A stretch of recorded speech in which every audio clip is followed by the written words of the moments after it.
Today is our honeymoon, right? What do you mean by tearing up my passport just as we finished packing and were about to leave? My husband, in what seemed like a crazy move, forcefully tore my passport. His smug face really got on my nerves. I never planned to go with you in the first place. I was obviously going to go with my mom. I had sensed some tension before we got married, but I had no idea the twisted relationship between my husband and my mother-in-law was this deep. I've never heard of anyone's mother-in-law hijacking their honeymoon, at least not in my circle. I was shocked and angry at this unbelievable situation, but above all, I felt really creeped out. I wondered if I'd made a huge mistake choosing him as my partner. As he brought out scissors and began to shred the passport, I looked at my mother-in-law grinning from ear to ear and thought I needed to get away from here as fast as possible. I never expected this, but I actually had the perfect evidence to bring these two down. My name is Maya. I'm 29 years old and have been working for 7 years. I recently got the proposal I'd always dreamed of from my boyfriend of 4 years, and now I'm right in the middle of planning our wedding and honeymoon. I met my husband after I started working. I've always been the low-key type, and although I got my first boyfriend in college, it seems he lost interest in the quiet and not so exciting me, and we just drifted apart. Years passed without me dating anyone seriously until I started working. Never would I have imagined that out of all my colleagues, I'd be one of the first to get married. I think I was more shocked than anyone. My husband was a senior at my company when I was a newbie, and he always supported me whenever I struggled with unfamiliar tasks at work. The only guy I dated in the past was a classmate. But there's something about someone 5 years older. I found my husband dependable and trustworthy. When he asked me out on our first date, I was over the moon.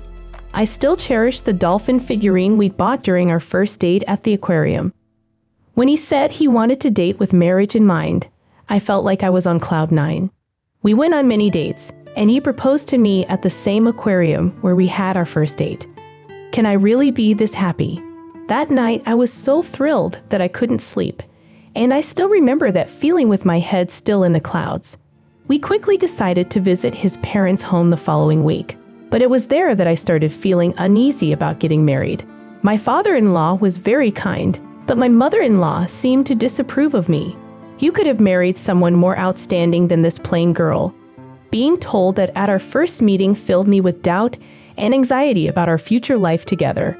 But everyone feels some pre-wedding jitters, right?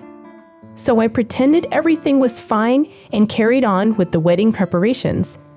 One day, while discussing our life after marriage, both he and his mother just assumed I'd be quitting my job. While I once admired the idea of quitting work after getting married, I didn't see that as an option at this point.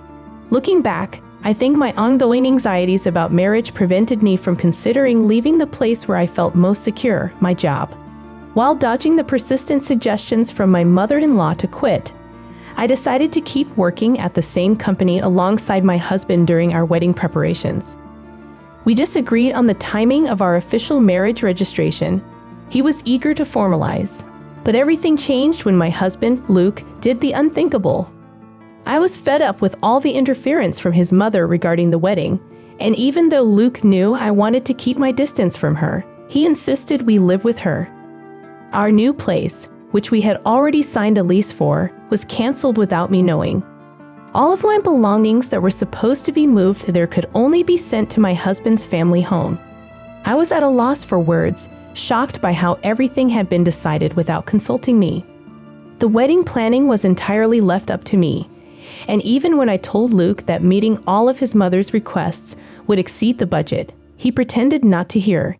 The anxiety I had even before the ceremony had grown immensely. After our wedding, we had planned to go on a honeymoon abroad. Today was supposed to be the start of that honeymoon, but instead, my husband tore up my passport, and it became clear that my mother-in-law had hijacked our plans. The tension between them was deeper than I had ever imagined. I felt angry and creeped out by the situation. I started questioning if I had made a mistake choosing Luke as my partner. As he shredded my passport, I realized I had evidence to confront them. My frustration grew as I looked at my mother-in-law grinning from ear to ear. My name is Maya, and at 29, I never expected my honeymoon to turn into such a bizarre and unsettling experience. Now, as I face this unexpected situation, I wonder how I can navigate this twisted relationship and protect my own happiness. I had always dreamed of visiting this dream destination, and the idea of going there for our honeymoon felt surreal. However, my growing unease with Luke, who was acting quite suspicious by now, and the thought of living with my mother-in-law when we returned really dampened my spirits. Just like with our wedding preparations, Luke wasn't very cooperative about the honeymoon planning. Strangely though, he took the lead in booking the flights and hotels. I assumed he had chosen a romantic hotel for our honeymoon stay and was excited. As usual, I was left to foot all the bills, but with the pre-wedding euphoria, I was just glad that Luke was helping out, even a little. Little did I realize that this was foreshadowing a shocking event to come. The wedding wrapped up, and amidst the hustle and bustle, the day of our honeymoon arrived. Despite some unresolved feelings about the wedding and the impending cohabitation, I was determined to switch gears and enjoy the trip with the man I loved. However, as I woke up in the middle of the night to prepare for our flight, Luke dropped a bombshell as if it was no big deal. Maya, I'm going to go with my mom. As I double-checked our luggage, I was stunned and couldn't comprehend what he just said. What? It's our honeymoon? Why would your mother be coming? We've only paid for 2 flight tickets and the hotel. Visibly shaken, I tried to understand his logic when Luke dropped another shocker. I never said I was going on this trip with you. Don't make me laugh. Of course, I'm going with my mom. A trip with her takes precedence over a honeymoon. It's a gratitude trip for all she's done for me. You stay here and get the house ready by cleaning every nook and cranny. With that, Luke began to forcibly tear apart my passport that I had entrusted to him. I was in disbelief, unable to utter a word, just watching my passport being destroyed. Right then, my fully made-up mother-in-law burst into our room without knocking. Luke, are you ready? Seeing her, Luke's face lit up. Yeah, we're good. Finally, we can go on this trip without any interruptions. Respected my wish. Now, armed with evidence of my husband's embezzlement, I approached my uncle, who was one of the top executives at the company. I showed him the diary detailing the fraudulent activities, and he was visibly shocked. He assured me that he would look into the matter and take appropriate action. Meanwhile, the news of my husband's betrayal and his mother's involvement spread throughout the company like wildfire. As the company initiated an investigation, my uncle advised me to file for divorce and assured me that the company would support me legally. I followed his advice and sought legal counsel to end my marriage with Luke. The divorce proceedings were challenging, but with the evidence of embezzlement, I had a strong case. My husband and his mother attempted to defend their actions, but the weight of the evidence was against them. In the end, I successfully divorced Luke, cutting ties with both him and his manipulative mother. Despite the emotional turmoil, I found solace in the fact that I had taken decisive action and stood up for myself. My colleagues and superiors at the company rallied behind me, offering support and understanding. The experience taught me the importance of independence and resilience. I focused on rebuilding my life and career, grateful for the unexpected allies I found in my workplace. The painful journey ultimately led to my empowerment and a newfound strength to face life's challenges head-on. He praised my efforts and assured me that we would interact like any other executive and employee. My uncle, who doesn't have children, doted on me like his own child until around elementary school. We went on trips together when I was a child, and I used to sneakily call him to buy things, getting scolded by my parents. Since joining the company, our work areas have been different, and we haven't met since the orientation. I knocked on my uncle's office, explained the situation to his secretary, and was allowed in. He greeted me with a beaming smile, but it quickly turned somber. Wondering why I wasn't on my honeymoon, he became visibly enraged as I burst into tears, recounting everything. I detailed my husband's embezzlement and handed over evidence. My uncle promised to convene a board meeting to address my husband's actions and suggested grabbing some good food before heading home.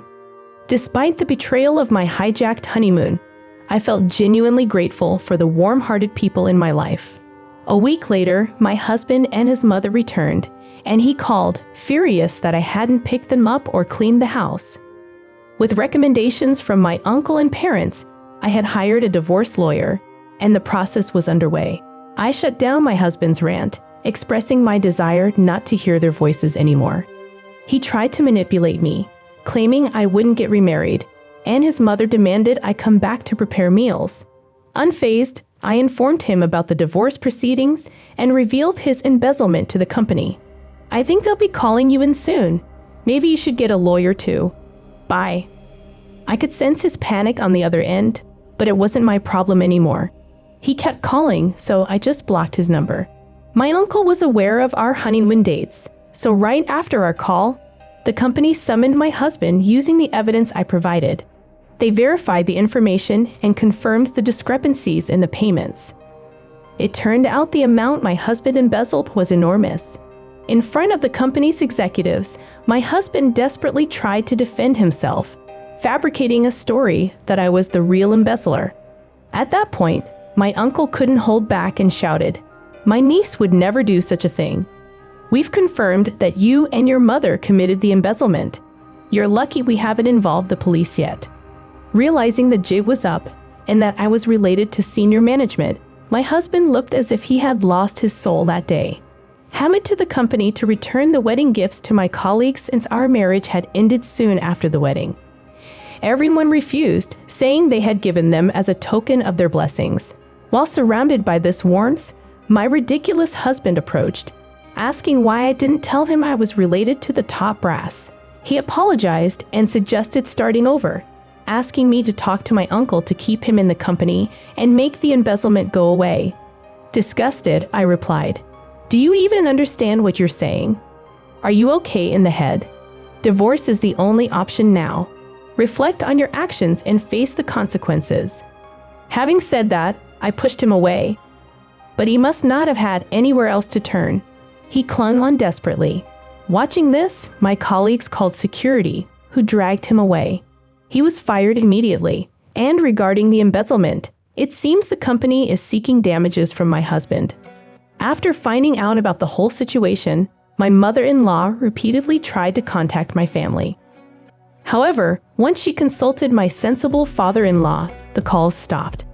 I had always wondered why my sensible father-in-law had even allowed our honeymoon in the first place. But when he later came to apologize, admitting his mistake, I understood after hearing his side. He had believed my mother-in-law was going on a domestic trip with her friends, looking forward to a week without my nagging mother-in-law who was always badgering him about shopping and wanting to dine out. He thought it would be like a little slice of heaven. Then I came home, and after hearing about the ridiculous actions of those two, my father-in-law agreed I should return to my parents' home and even helped me pack. At the time, our emotions were high, and without discussing much else, I just went back to my family home. Knowing how genuine, kind, and rational my father-in-law is, I'm sure he would have stopped all this if he had known. He was the only reasonable person I could trust in that house. Although I was the victim, it was incredibly embarrassing to think that my honeymoon had been hijacked by my mother-in-law. I was considering resigning from my job, but my parents advised me not to push myself to work for a while. However, my uncle mentioned that working might distract me, and he discussed it with the CEO. It seems they arranged for me to be transferred to a branch office. The divorce process with my husband went surprisingly smoothly thanks to an excellent lawyer. However, I later learned my father-in-law was involved when we were planning our wedding and discussing the expenses for the ceremony and honeymoon. It turned out my husband had virtually no savings. My in-laws were just an average working-class family with my mother-in-law's wasteful spending habits. They had almost no savings, which my father-in-law had mentioned with a wry smile, considering how short our marriage was. The alimony was quite substantial. Incredibly, my father-in-law sold the family home to cover it. Their home wasn't in a city center, but in a tight-knit community. When we got married, my mother-in-law invited the neighbors. They saw me returning to the family home on the day I was supposed to be leaving for our honeymoon, luggage in hand. With the neighborhood's resident gossip in the mix, it didn't take long for rumors to spread. The stories grew exaggerated to the point where living in that area became unbearable. Initially, my mother-in-law, who was always concerned about appearances, only approved of our marriage because both my husband and I worked for prominent companies. Having her son and daughter-in-law working for major companies was a status symbol for her.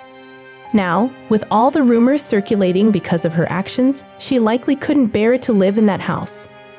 My father-in-law probably also felt responsible for covering the damages from the embezzlement my husband caused. While I have nothing but disdain for both my husband and mother-in-law, I genuinely feel sorry for my father-in-law. After being fired and ordered to pay damages, coupled with me not returning as he hoped, my husband apparently suffered a mental breakdown. Unable to work, he seems to be moping around in a small apartment he moved to. Seeing her beloved son so downcast, my mother-in-law also retreated, becoming reclusive, as my father-in-law told me. In fact, my father-in-law, fed up with my mother-in-law, was considering divorce as he didn't want to spend his later years with her. He asked if I could introduce him to the lawyer I had used. I immediately contacted my uncle, who got in touch with the lawyer. It might take some time, but I hope my father-in-law can live the life he wishes. Thanks to the intervention of the company's CEO and my uncle, I was transferred to a branch office where I'm surrounded by colleagues and superiors who have been incredibly supportive. I'm eternally grateful to my uncle. The only regret I have is missing out on the country we planned to visit for our honeymoon. Considering everything, once things settle down, I hope to take a relaxed trip abroad. I hope you guys enjoy our video. To watch more interesting stories, subscribe to our channel. Thank you.